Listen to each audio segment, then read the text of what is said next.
บายดีทุกคนมื้อนี้มาพบกับสาวบ้านนอกอีกแล้วมื้อนี้เฮาสิมากินข้าวเปียกซื้อมาอยู่หน้าห้อม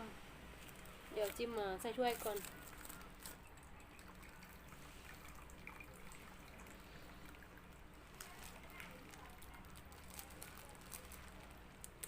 เต็มถ้วยอันเนี้ยนะ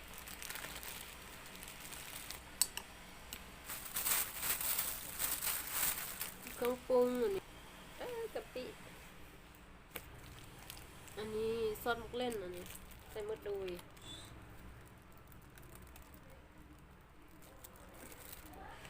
อันนี้ก็น้ำปลาใส่หมดอันนี้ก็ได้นี่มักเผ็ดอันนี้น้ำตาล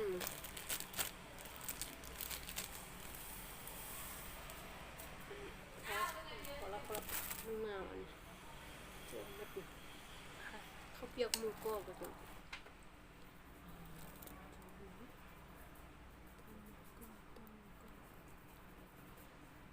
อันนี้ลูกชิ้นน้อยอันนี้ลูกชิ้นน้อยอันนี้ครับตับเลยตุ๊กมีมะทั่วมีมะเผ็ดมีผักสลัดกินได้อะไรเนี่ย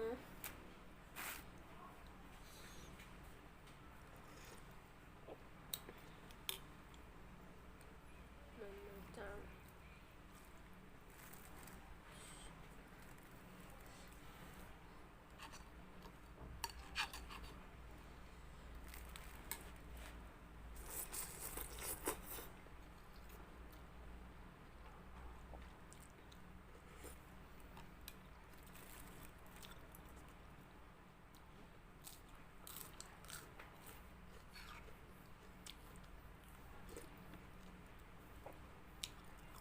ผมแล้วก็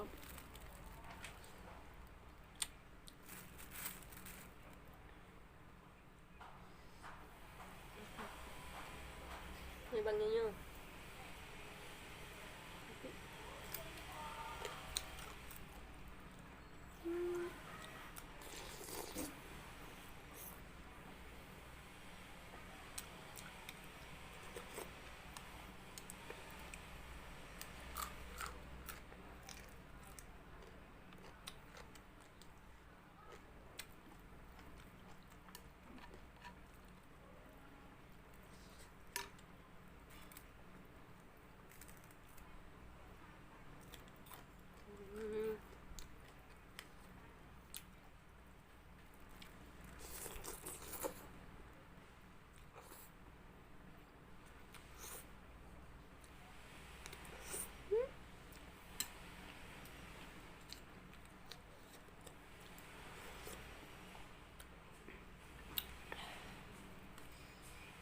โอ้นี่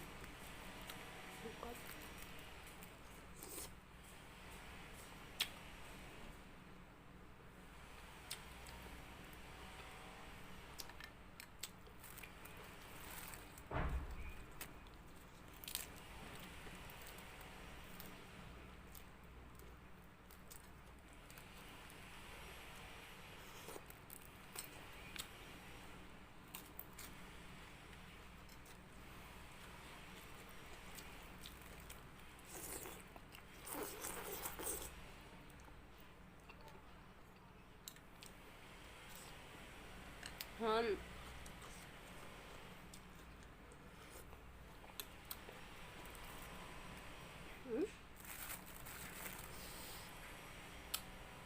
วันที่สอง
ทางเพียทางฮ้อน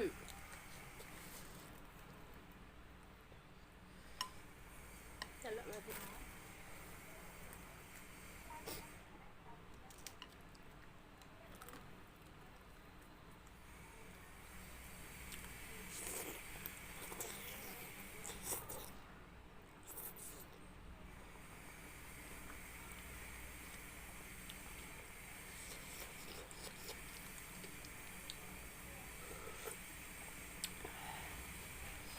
น้ำตาออกน้ำตาออกละฮ้อนฮ้อนเลยเผ็ด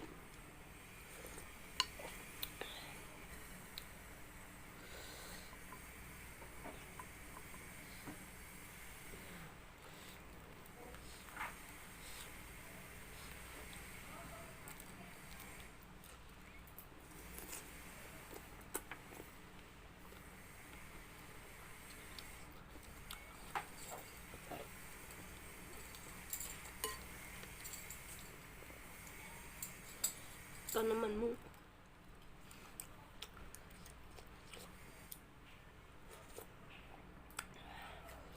เผ็ดอ่ะ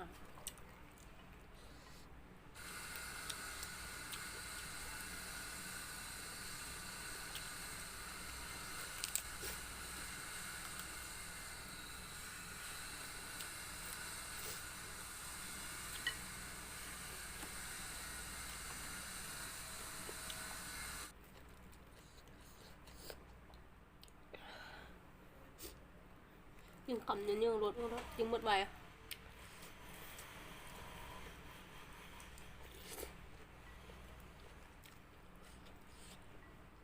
แล้วก็กินหมดเป็นที่เงียบห้อยหรอกโอ้บ่เงียบบ่เงียบนี่กินหมดจะดุยได้จังเลยวะนี่เลือดแต่น้ำเลือดแต่น้ำโอเคมื้อนี้เขากินข้าวเปียกแล้วเดี๋ยวมื้อหน้าเขาจะมากินเอาเดี๋ยวแล้วถ้าเบิ่งเดี๋ยวเด้อสำหรับมื้อนี้ไปก่อนบ๊ายบายฝากกดติดตามกดแชร์กดไลค์เด้อบ๊ายบายเป็นกำลังใจให้สาวบ้านนอกเด้อ